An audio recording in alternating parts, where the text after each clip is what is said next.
My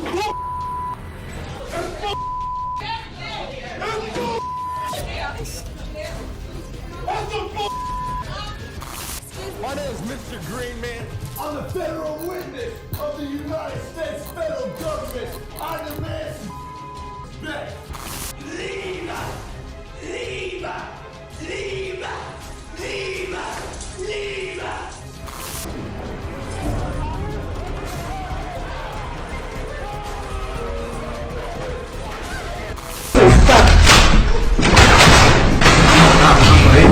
Vieja puta.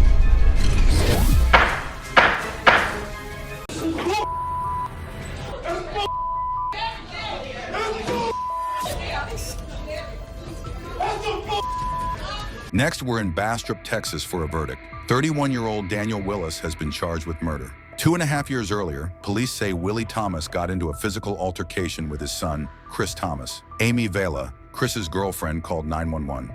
My boyfriend and his dad are drunk and they're fighting each other. My boyfriend's going around breaking and hitting a hammer and everything, but they're outside fighting. Can you guys please hurry? Willis, a sheriff's deputy at the time, was first on the scene. When he arrived, he first encountered the father outside. Inside the house, along with Amy and her boyfriend, was a family friend, 47-year-old Yvette Smith. While Deputy Willis spoke with the father, Amy, who was still on the phone with 911, informed the operator that her boyfriend was armed. He loaded the gun. He loaded the gun. He loaded the gun. He loaded the gun. Okay. Dispatch relayed the info to Deputy Willis, who grabbed a rifle from the trunk of his cruiser and took cover behind this vehicle. A short time later, according to police reports, Amy told 911 that her boyfriend's gun had been unloaded and put away. But Willis told investigators that dispatch failed to relay that info to him. When an unarmed vet went to the front door, Deputy Willis opened fire, hitting her twice in the chest.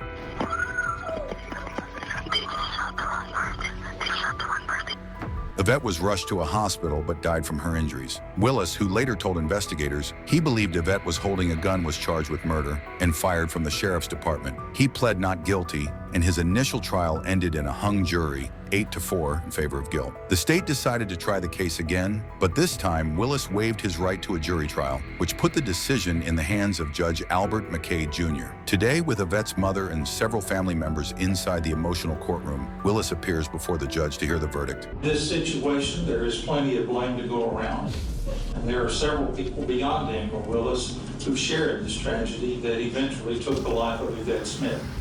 Mr. Daniel J. Willis, it is the verdict of this court that you are not guilty of the charges stated in the indictment. Anything from the state?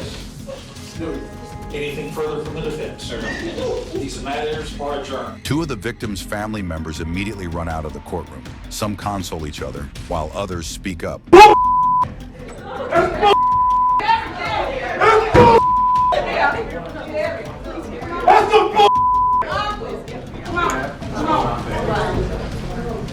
That's a member of the victim's family who does not contain his anger.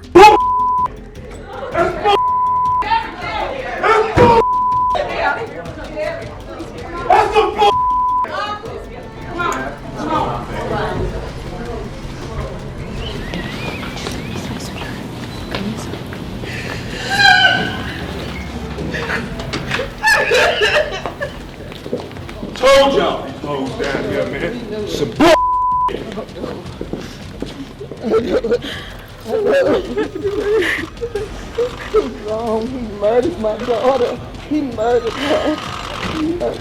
Outside the courthouse, Yvette's mother is inconsolable. Yvette's family member was not charged for his outburst. Willis still has his law enforcement license, but has not returned to work. He sued the county, the dispatcher, and several other Bastrop County officials, alleging bad training and not being informed by dispatch that the gun was unloaded. That suit was dismissed.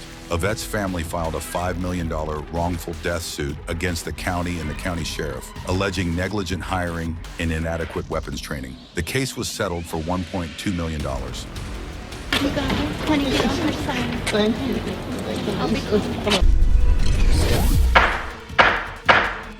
Next, we go to Albany, Oregon for a hearing. 30-year-old Christopher Jackson has been charged with trespassing, resisting arrest, and unlawful use of a weapon. 3 months earlier, county officials say Jackson was walking on a private road when a resident called the sheriff's office. After Jackson refused to show ID to a county deputy and walked away, things got physical. According to the sheriff's department, Jackson and the deputy rolled down a 25-foot embankment, and during the scuffle, Jackson reached into his pocket where a box cutter was later found. Jackson was taken into custody and officially charged. Today, he appears in court with his attorney, Edward Talmadge, as well as his mother, Julia Stickney. The hearing hasn't started yet, but Jackson makes himself at home. When the only court staffer present at the time, a clerk seated off camera, asks Jackson to move his feet off the desk. Jackson responds by flipping her the double bird. And when his mother tries to intervene, Jackson shoves her by the neck. Talmadge tries to calm his client, but he's not having much luck either. Eventually, Jackson lowers his fingers, and things appear to settle down. Until this happens.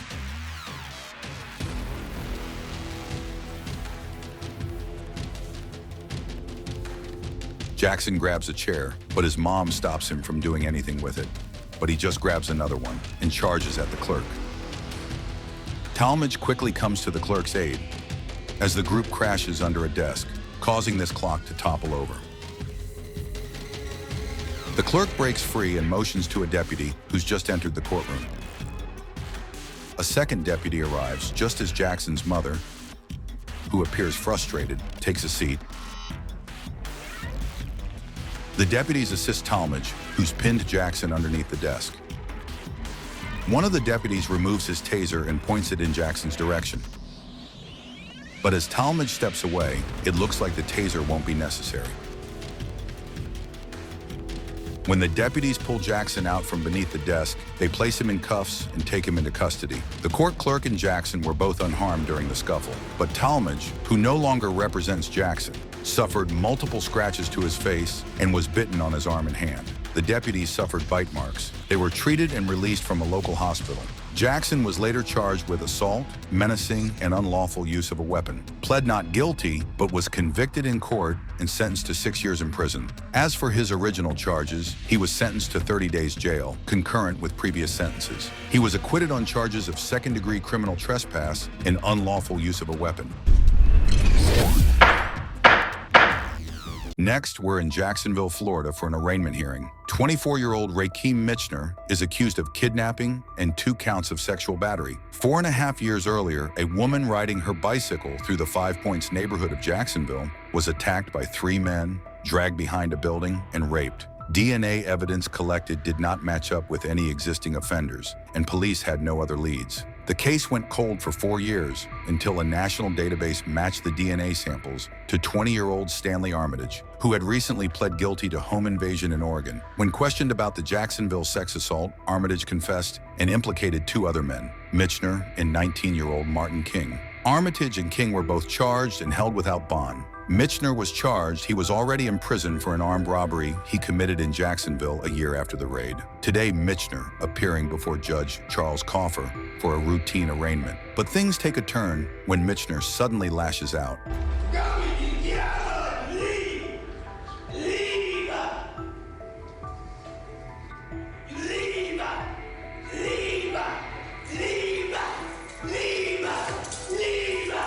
Mitchner begins yelling, "Leave," repeatedly of the judge. Leave!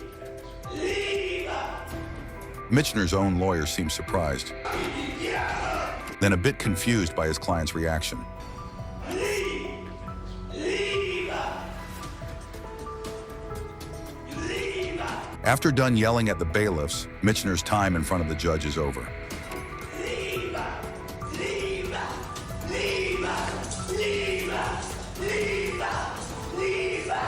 Bailiffs forcibly remove him from the court and put him in a holding room as Mitchner continues to shout.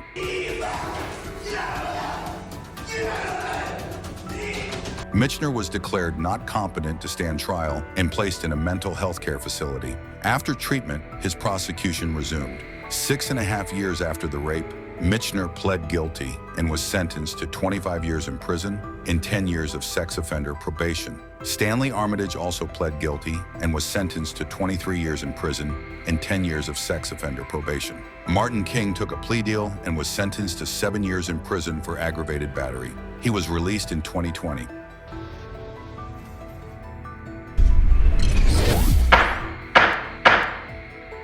Hello, Your Honor. State your name. Mr. Greenman. you tell me your name? Roy Greenman. We're in the Orange County Courthouse in Orlando, Florida, where Dale Roy Greenman is in a bond hearing for theft charges. He's accused of stealing a pack of cigarettes, a Bic lighter, and a Gatorade from a 7-Eleven. According to police reports, Greenman walked into the store, placed the items on the counter, then decided to walk out without paying. He faces misdemeanor charges of petty theft. The hearing begins rather cordially. Good afternoon, sir. Can you tell me your name, please? Hello, Your Honor. State your name.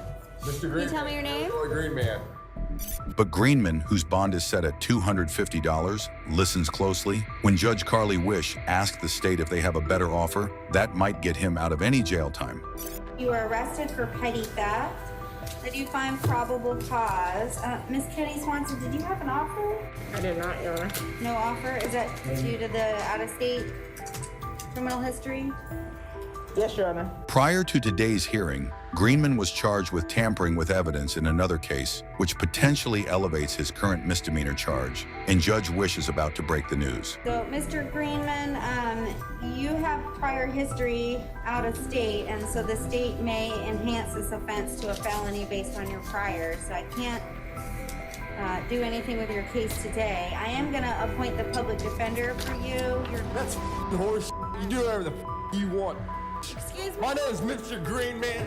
I'm the federal witness of the United States federal government.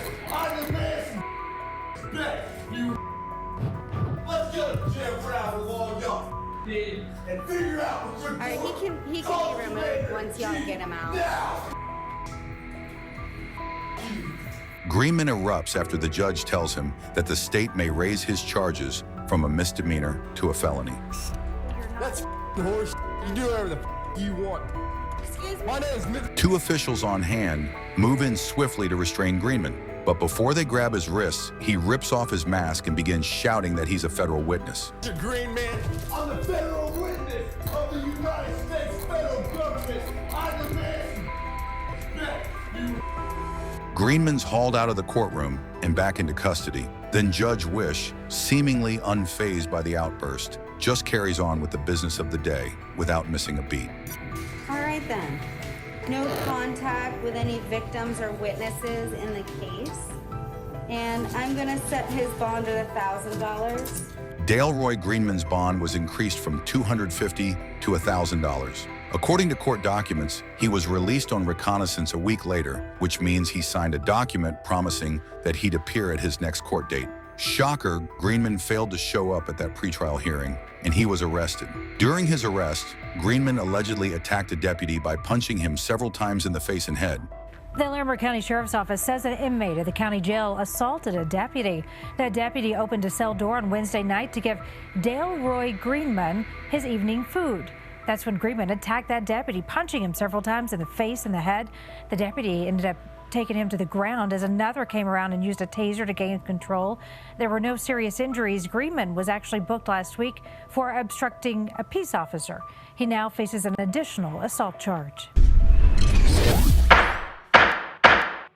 Next, we head to Sanford, Florida, where closing arguments are underway in the trial of Antonio Rosales. Rosales is accused of dragging a 10-year-old girl off the street and into a wooded area where he reportedly assaulted and raped her. The defendant is described as a drifter with a violent past. Assistant State Attorney Anna Valentini is delivering her closing argument when Rosales, through a translator, vehemently objects, seemingly insulted by being labeled a child molester. She doesn't know that I did that to that woman.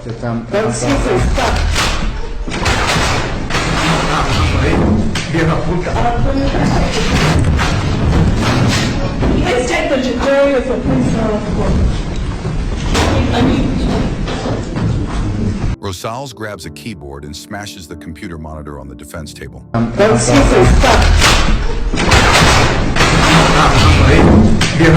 Two officers attempt to restrain him, slamming him to the floor. Let's take the jury as a police officer. Platform will be open. I need to take your badge and to go in. Meanwhile, Judge Deborah Nelson seems as though she's struggling to open a door. I can't open that door. So she calls for some help. But Rosales is not done fighting.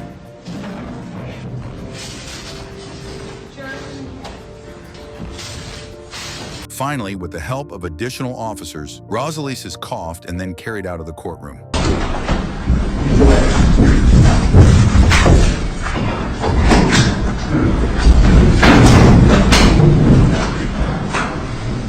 Judge Nelson suspends the trial for the evening. The next day, the jury finds Rosales guilty of kidnapping, attempted murder, and sexual battery. He receives 3 life sentences. Is you okay, Mr. Caldwell? Mr. okay? Everybody calm down. We'll take a 10-minute recess to get everything in order. Next, we're in Chelsea, Massachusetts for an arraignment hearing. The defendant in the holding cell is 46-year-old Peter DeConnick. He's been charged with first-degree murder for allegedly stabbing his friend, Ronald Russo, to death. Investigators say the friends were partying inside this trailer home when a verbal argument escalated into a violent knife fight. Police found Russo on the floor clutching a knife, while a bloody DeConnick was arrested at a nearby train station. Now at the podium, the prosecutor shares a grisly detail about the murder. Further investigation, the autopsy report revealed that Mr. Russo did suffer 69 knife wounds to his body.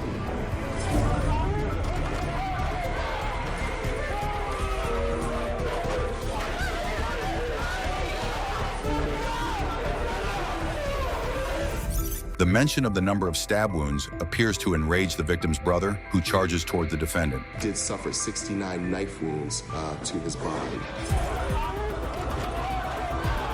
It takes 1, 2, 3, 4 deputies to remove Thomas Russo from the courtroom.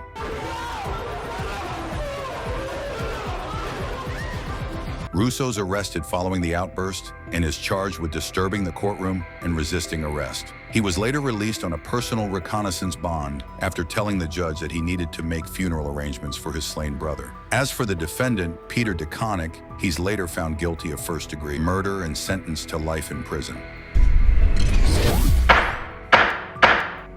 Next, we take you inside the Fresno County Superior Court in Fresno, California for a sentencing. 35-year-old Curtis Travis has been found guilty of murder, robbery, auto theft, and hit and run. Nearly 2 years earlier, Travis and 24-year-old Stephen Stowers broke into a family's home and stole a laptop, cash, and keys to a pickup truck. The 2 men sped away, driving through red lights before crashing into another vehicle. The driver of the other vehicle, Heliodoro Ruvalcaba, was killed in the crash. Travis and Stowers fled the scene on foot, but were arrested a few weeks later. Through blood evidence found in the truck, investigators determined that Travis was the driver of the stolen vehicle. Though both men were charged in Heliodoro's death, they both pled not guilty. Stowers was found guilty of robbery and theft, but his murder trial ended with a hung jury. That was not the case, however, for Travis. He was convicted on all charges. We, the jury, in the above entitled action, find the defendant, Curtis Wayne Travis, guilty of first-degree felony murder. Today at sentencing, the 2 men appear before Judge Kent Hamlin to learn their fate. Travis is in a neck brace and has a black eye because of a headbutting incident with a jail deputy. Also in the courtroom is Heliodoro's family, including his niece, who delivers a victim impact statement. He was the most wonderful man, father, husband, uncle. A very important life was taken. And I just hope that you guys learn from this experience, because that's what my uncle would want. First, Stowers is sentenced to 6 years and 8 months in prison for robbery and theft. As for Travis, because he has a long criminal history, the prosecution is asking for the max, life in prison for first-degree felony murder. But before the judge can even begin, Travis lashes out. Please, take me out of here, please. Take me out of here! But I have! Sir, you're going to be here for sentencing. Still upset, Travis begins shouting about the blood evidence from his trial. The blood showed that I was in the passenger seat. Do you understand that? I understand. Evidence! I understand your argument, sir. Yeah. and it's not convincing. And when the judge tries to continue, Travis has another outburst. Of course, come on, I'm sitting in prison for the rest of my life for some you do. Travis has words for almost everyone in the court, including Heliodoro's family. Just like the family over there, they're happy. That's not what your brother or whoever he was, he didn't want me to life. By now, 10 deputies entered the courtroom, some with tasers, as Travis struggles to contain his emotion. While Travis continues sobbing, the judge allows his mother to deliver a statement to the court. He didn't go out and take a gun and shoot somebody. I mean, it wasn't like he did it on purpose. I just apologize, and I'm sorry for everything that's all said. When she's finished, Judge Hamlin offers a statement of his own. If you make the decision to invade someone's home and you then selfishly put others at risk in your flight from the scene and someone dies, the fact that it's an accident doesn't change how dead Mr. Rubalcaba is or how much it hurt his dad. Punishment for that crime is and should be life without the possibility of parole. And I would hope that if one young man makes a better choice to change their life before they find themselves where Mr. Travis is today, then Mr. Rubalcaba's life would not be as lost in vain. I gotta have that hope. We all do. Because otherwise, this is just a tragedy. To no end. When finished, the judge officially sentenced Travis to life in prison with no chance of parole.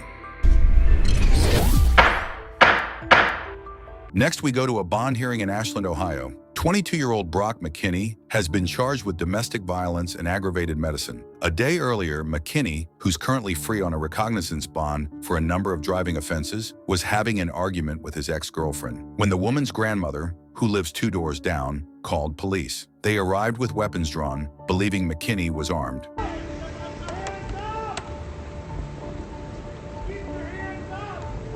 After a few minutes, the shirtless McKini emerged from the home.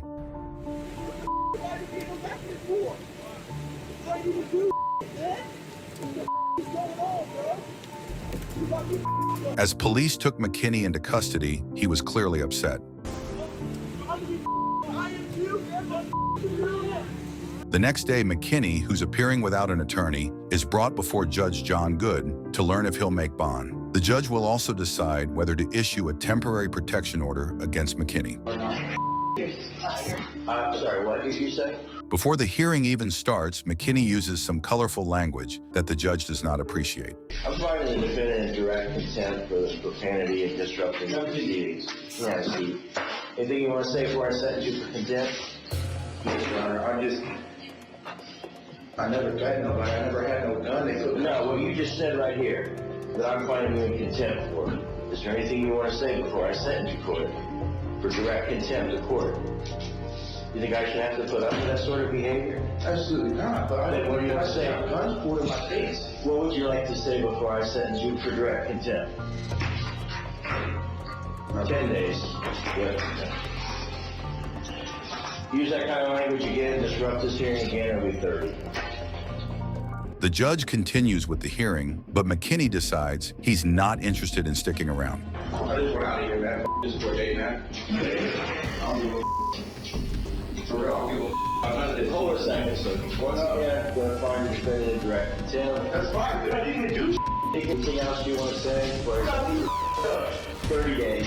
30 days. Hey, you want to make it 60? I don't give a I'm going back to the joint. With McKini removed from the courtroom, it's up to the judge on how to proceed.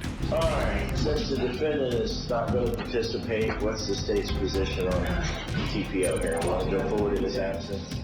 In total, the judge holds McKini in contempt for 40 days. But before the prosecutor begins, McKini has a few more comments than can be heard from the hallway.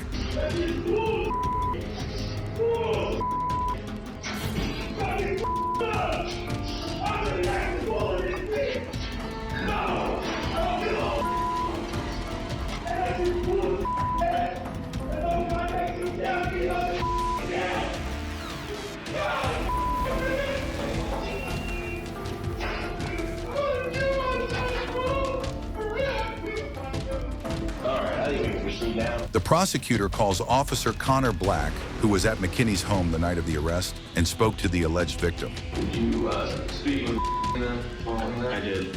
She stated that she wasn't able to leave her apartment. He had stated that he had a firearm. He said at one point, quote, "I'm going to smoke your ass." Yeah, he had stated something about breaking her jaw, putting her in the hospital, and then eventually into the morgue. When police searched the trailer, they did not find a firearm, but they did find a half-pound of marijuana, a violation of McKinney's recognizance bond. Do you believe the defendant presents a credible threat of physical harm to the victim? I do. Do you believe protection order is necessary for every defendant? I do. Does she want a protection order? Yes. With the questioning finished, Judge Good makes his ruling on the protection order.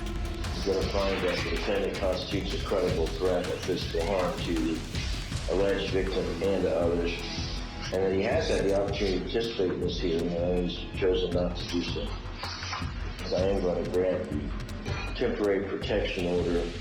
In addition to issuing a protection order, the judge revokes the defendant's recognizance bond as he serves his 40 days for contempt. The judge later set a new bond of $10,000, and McKinney pled no contest to all charges. He was sentenced to an additional 30 days in jail and a work release program of 45 days. Next, we're in Las Vegas, Nevada for a bond revocation hearing for a defendant accused of violating his parole. A year earlier, 35-year-old Michael McDonald was released on bond while he awaited trial for charges including burglary, forgery, and perjury. The criminal charges stem from a long and contentious divorce and custody case that ended with his ex-wife being granted a no-contact order to keep McDonald away from her and their 2 children. Now, as he awaits trial on criminal charges, the state argues he violated his parole when he violated that no-contact order. One of his release conditions was to have no contact with the individual, his ex-wife. Approximately a month ago in June, he then mailed a number of items to his wife's address. The items mentioned were actually gifts addressed to his children. McDonald's lawyer claims his client didn't know sending the items violated the no-contact order and argues he should be allowed to remain out on bond until his upcoming trial. We sent 2 gifts, that's it. No nasty notes with him. Mr. McDonald is not violent nor a threat to the community. He has had no allegations of violence. The defense is presenting McDonald's actions as an innocent mistake, but Judge Kathy Hardcastle knows the history of the case and isn't buying it. I would note that back in family court, he constantly violated orders. He would always insist that the order said something else. The judge also cites McDonald's history of unstable behavior during his divorce that ultimately led to the no-contact order being granted. I was the one who found that he was a potential danger to his children because he lied to the court about surrendering his weapons after he'd been ordered to surrender his weapons, and that because of his bizarre behavior, there was a tracking device on his wife's vehicle. And so I'm seeing the same type of conduct, and it's an obsession. It's a escalating course. I'm not sure that he is capable of controlling himself because he wasn't before. So based upon that, I am granting the motion. Moments after the judge makes her decision that McDonald did indeed violate the conditions of his parole, 2 court marshals approach McDonald with handcuffs. Put your hands behind your back. Put your hands behind your back. It's unclear what McDonald is trying to say to the judge. As he pulls his arms away, what is clear is that McDonald is not ready to cooperate. Mike, calm down. Behind your back. Mike, calm down. Relax. Mike, I'm not losing the guns. Don't see my kids. Come on. Mike, calm down. You take a deep breath.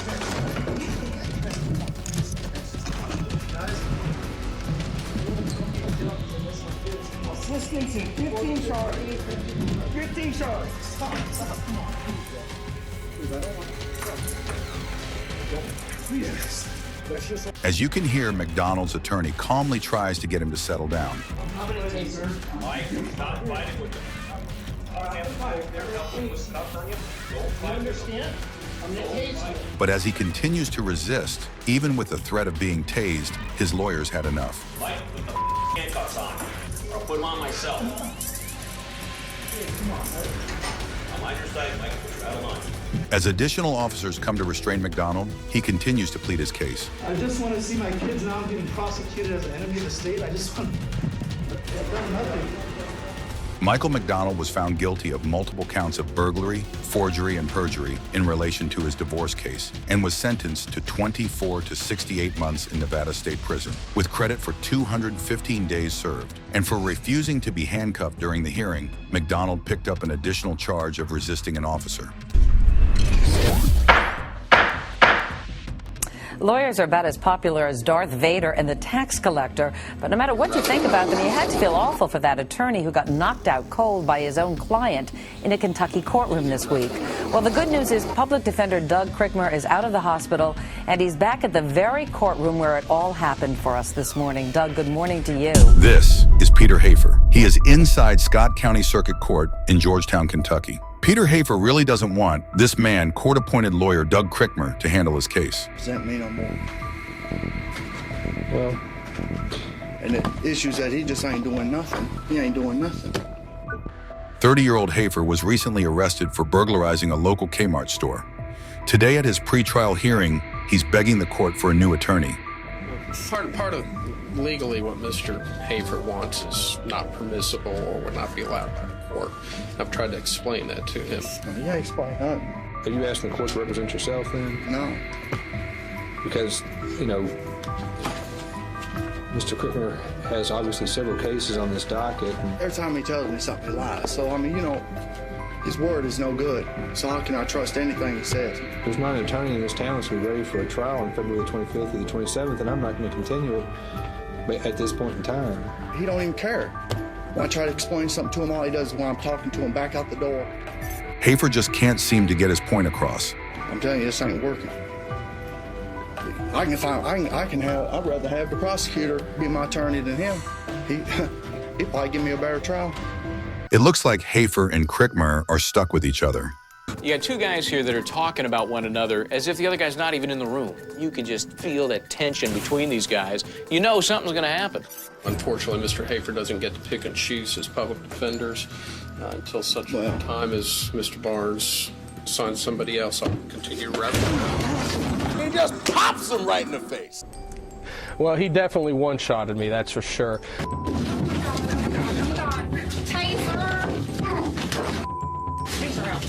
Defendants frequently get angry, and while they may want to go after the judge, oftentimes they'll settle for what they can get their hands on, which is usually us.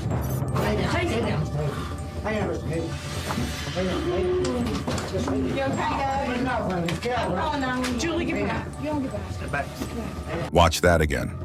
Unfortunately, Mr. Hafer doesn't get to pick and choose his public defenders. Hafer seems relatively calm until he doesn't. Hafer apparently landed several punches to the stomach and face of Krickmer before being restrained. I can understand where he was coming from. He was frustrated. He's certainly nervous about his future. I wish Mr. Hafer no ill will. Krickmer was admitted to Georgetown Community Hospital and released later that day.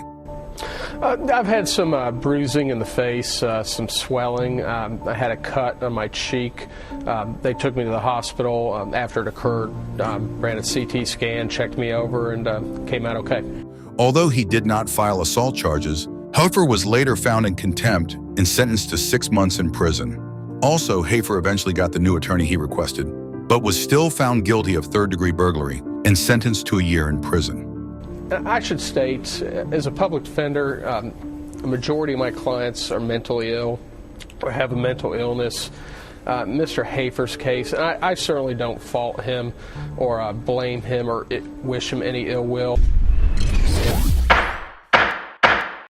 Next, we're in Detroit, Michigan for a progress review hearing. Over 16 years earlier, 37-year-old Robert Osborne was convicted of assault and battery and brandishing a weapon. He was sentenced to a year of probation. But because Osborne allegedly failed to appear at hearings, his case has lingered in the court for years, despite a warrant being issued for his arrest. Today, Osborne appears remotely before Judge Elise Bryant to review his case. He's represented by a public defender. So I'm going to set the matter for review, see if probation can find his file, see if we can figure out what he has done and what he has not done.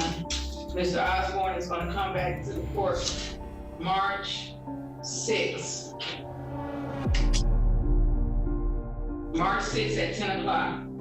It seems clear the defendant is not happy with the judge's decision to continue the case.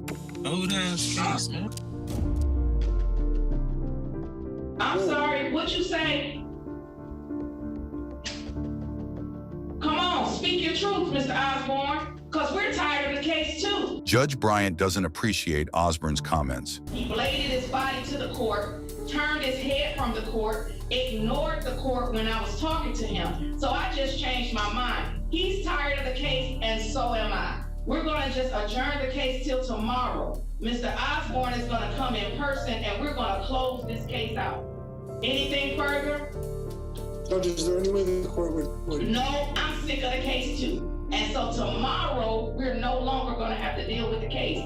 It's going to be over tomorrow, 8:30 a.m. Anything further? Not at this time. The next day, Osborne returned to court, this time in person, and he has a new public defender, Janice Stevenson. Come on up, Mr. Osborne. So I promised Mr. Osborne that I was going to end his probation today, and today I am keeping my promise. The court is going to revoke the probation, sentence Mr. Osborne to 365 days in the Wayne County Jail on the brandishing and 93 days on the assault and battery. Sentences will run concurrently. It appears the jail sentence has gotten Osborne's attention, and Judge Bryant isn't done with him yet. You are convicted. You're convicted of assault and battery and brandishing. You have been an absconder from justice. You did not show up. You're the one dragging this out. You should have took care of this back in 2006, finished this probation and went on about your business. You the one keep dragging your past around, dragging it around like some unwanted dirty laundry. You're doing that. Well, I'm asking the court to give Mr. Osborne an opportunity to demonstrate that he does want this matter from the past, squarely and solely in the past, without having to go to jail for a year and 3 months. And I think he sees that right now. There's too much on the line to not be thinking before we talk, so that he can put this matter squarely behind him. After a final argument from the defense, the judge reconsiders. Mr. Osborne, you changed your mind? You want to deal with it now? Yes, ma'am. Oh. I'll go back to what I said yesterday before all of this occurred, and I'll set it for March the 6th at 10 o'clock. Osborne did return to court as scheduled for his review, but a report indicated he never completed the terms of his original probation, which included 12 weeks of anger management classes and paying court costs and fines. Let's get it done, all right? Yes, ma'am. So the judge sentenced Osborne to 6 months probation so that he can finally complete his terms. The case was adjourned until a later date when Osborne's hoping to be officially discharged from probation.